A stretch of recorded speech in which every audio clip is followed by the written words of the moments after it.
이번 시간에는 식물과 에너지, 식물이 스스로 영양소를 합성해낼 수 있는 능력이 있어요. 그리고 호흡을 하면서 그 합성해낸 그러니까 영양분을 가지고 에너지를 또 만들어내거든요. 그 전체적인 과정을 한번 살펴볼 거예요. 식물 그러면 가장 큰 특징이 광합성. 자, 여기서 광합성이라 함은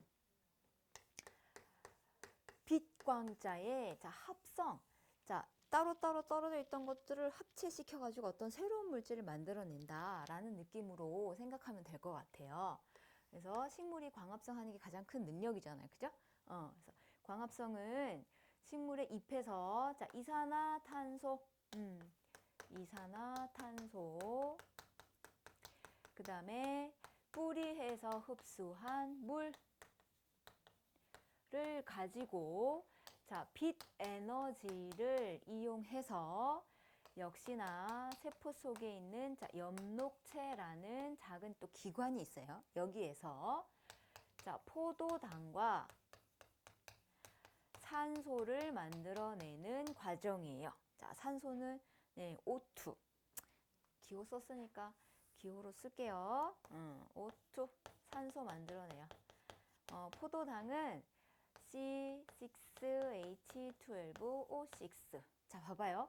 여기 탄소 하나, 산소 두 개, 수소 두 개, 산소 하나 이렇게 간단하던 거를 6개, 12개, 6개 이렇게 많이 합성을 시켰죠. 그죠? 뭔가를 연결해가지고 뭔가를 만들어내려면 이 연결할 때 뭐가 필요하냐? 에너지가 필요해요. 그 에너지를 무슨 에너지로? 빛 에너지를 이용해서 전환을 시킨 거예요. 바꿔서 여기다가 저장하는 단계다라고 생각하시면 돼요. 선생님 이제 이렇게 그렸잖아요. 그죠?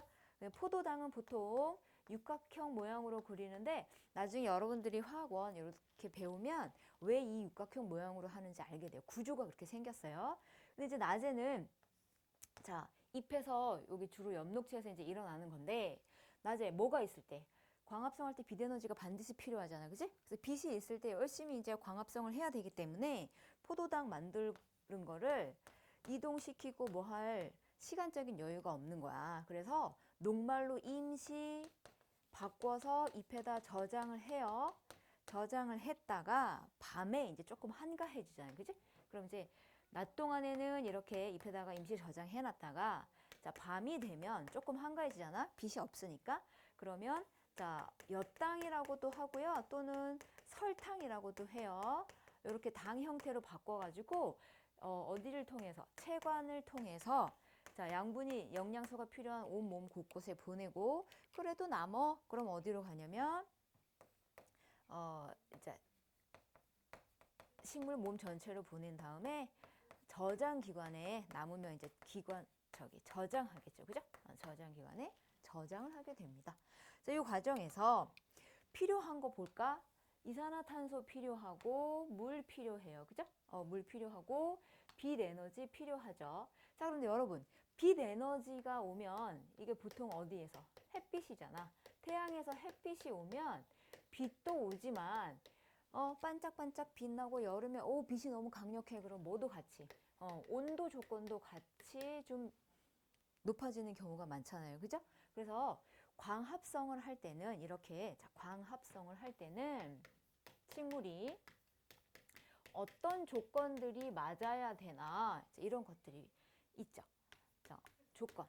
무슨 조건? 광합성 조건. 필요 물질들.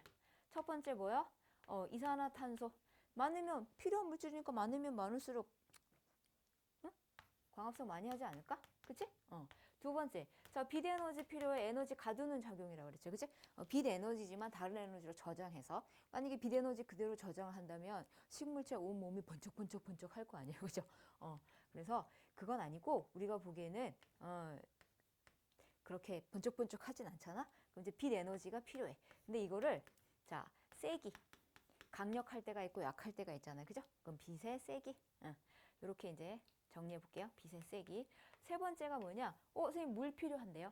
식물체도 그렇고 동물도 그렇고 몸에 물이 굉장히 많이 필요하잖아. 70%가 물이잖아. 그래서 물은 뿌리에서 계속 흡수돼서 몸 안에 그득그득 있기 때문에 필요한 양만큼 항상 있기 때문에 없으면 죽으니까 있기 때문에 물은 조건에 안 집어넣은 항상 충족하게 있다. 그럼 아까 여기 얘기한 뭐? 온도, 광합성 필요한 조건 그리고 광합성 그럼 이것들이 많으면 많을수록 높으면 높을수록 겨울보다는 여름에 식물들이 잎도 많이 가지고 있고 푸릇푸릇하고 거의 끝날 때쯤 뭐 열매도 많이 열리니까 온도 높을수록 잘 되는 거 아니냐. 자, 그래서 광합성량이 많아지는 거 아니냐라고 생각할 수 있잖아. 그치?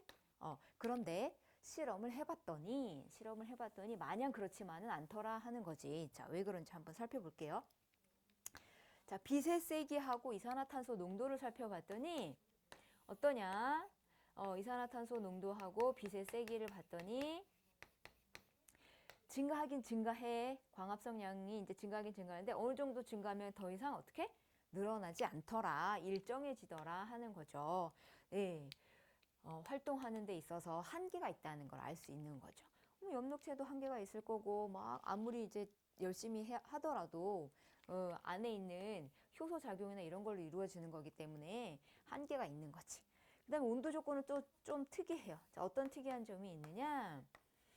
자, 온도 높아지면 높아질수록 증가해요. 증가 슉 하는데 어느 온도 이상이 되면 그냥 푹 죽어요. 광합성량이 툭 떨어진 거야. 급격하게 감소한다. 자, 왜 그러냐면 아까 선생님 조금 전에 선생님이 효소 작용이다 이렇게 표현했잖아요. 그죠? 효소들이 어렸을 때 너네 이제 책 보면 그 안에 요정이 있잖아. 요정이 있어가지고 막 합성해내고 막 이러는데 아니에요. 어떤 이제 효소라는 물질이 있는데 이 효소라는 물질이 단백질로 만들어져 있어. 단백질은 뭐냐? 뭐 생각하면 되냐? 달걀 흰자. 봐봐 얘들아. 자, 달걀 후라이를 한번 해볼까? 후라이팬 달고 가지고 기름 두르고 달걀을 탁 깨갖고 씩 익어가. 처음에는 투명하면서 약간 노릇한 색이었는데 씩 익어가면서 하얗게 되고 탱글탱글 하던 게 점점 뻣뻣해지고 그러잖아. 그지? 자, 그런데 그걸 식혔어. 다시 냉장고에 딱 집어넣었어요. 되돌아와요? 안 되죠. 마찬가지예요. 여기도 온도가 30에서 40도일 때 가장 활발해요. 이때 이 효소가 가장 활발하고 더 이상 지나가면 이 달걀 흰자가 익는 것처럼 기능을 잃게 되는 거야. 효소가 기능을 잃어. 그래서 광합성을 더 이상 할 수 없게 되니까 급격하게 툭 떨어지는 거죠. 자, 그러면 광합성이란 뭔지 다시 한번 리뷰해 봅시다. 자, 광합성이란 이산화탄소, 자, 어디에서? 잎에서 기공을 통해, 자, 요거는 좀 이따 다시 설명해 볼게요. 기공을 통해 들어가요.